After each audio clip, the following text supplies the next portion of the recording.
So it's been a while since I've discussed this topic, but as it seems, the world is opening up and this whole pandemic issue for 2 years is over.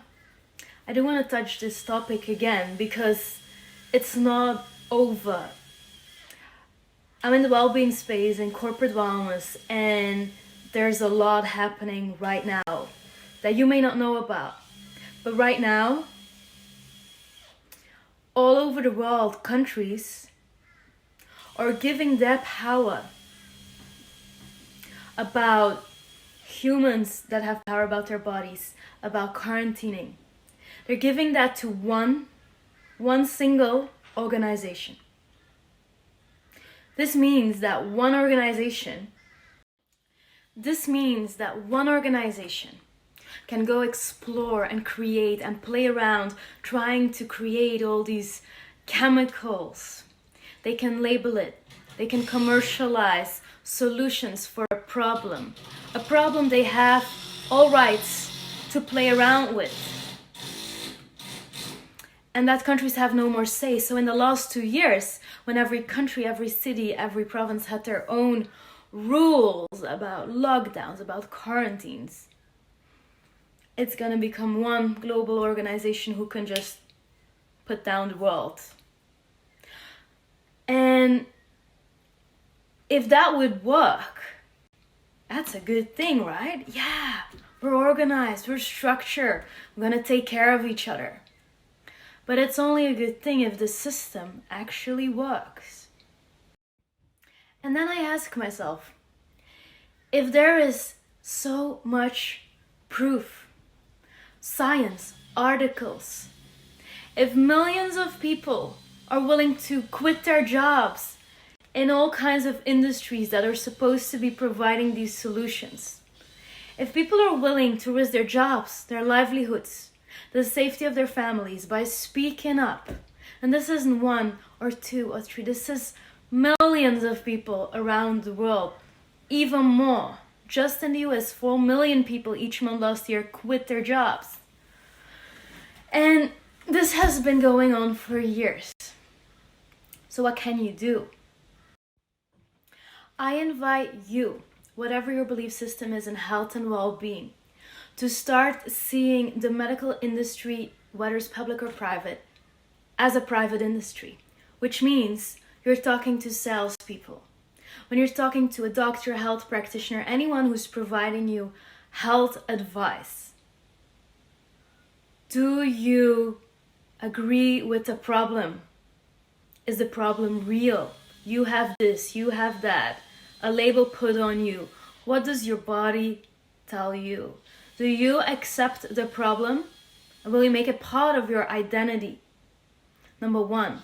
Number two, seeing it as a commercial transactions with agendas involved. Countries have imposed measures, which actually, if you look through it, nothing's real. This is very strange, but I invite you to talk about lockdowns. Talk to some police officers. How much did they actually have the authority? Look at the legalities of what they were given. They know, many know. There's organizations of police officers right now around the world preventing this can ever happen again. But now it's going globally, right? Same with doctors. Talk to them. They know. They have these instructions. Talk to doctors if they actually know every ingredient of the vaccine. And I can tell you they don't. Ask them how many people actually have bad reactions to them. I'm seeing flyers in doctors' offices how to treat a bad reaction to a vaccine. That means not one, not two, not a couple of people in the world have this, but in every doctor's office. How many people does a doctor see every week? 40, 50, 100, 200. Means a couple of these people all having these reactions. And then ask yourself, if so many people are having bad reactions, is it actually worth taking something that you have a reaction on, that then the reaction needs to be treated, and you get in this vicious circle? What is true health actually about? Who pays the most? The companies that have been here for decades, hundreds of years. So you keep seeing the same old mindset. And you keep seeing censorship of effective new ideas. Can you imagine that these companies, this industry is willing to pay fact checkers? To pay... Why? Either you think everyone's dumb, that you and me are so dumb that we can't see the actual difference between facts or non-fact, but willing to pay for fact checkers and censoring shows a weakness, shows fuck, there is something there. This knowledge cannot be seen because they don't want it to be seen, because it's a competitive disadvantage for a private industry. That's all it is. It's business. So what does that mean is that we have a privilege right now online. I see it go down every day, the knowledge I can find about quantum physics and emotions and mind, and so much reaction. Even people are just attacking each other for sharing knowledge. Come on! And I'm gonna leave in the middle whatever you find works, whatever you find works, but good products sell themselves. Good products are wanted. Never in my life have I seen such an aggressive approach as the last 2 years to mandating, to putting lockdowns. It's insanity. The knowledge being left out is dangerous. Using fear as a technique to get the people to comply creates disease. So I invite you, anything you know about mindset, about emotion, about nutrition, about pH of the body, we're gathering it all in a community so we can have really clear, based on experience, based on results, based on really clear rational and feeling knowledge. What is an overlaying truth? And do I have an agenda? Of course I have.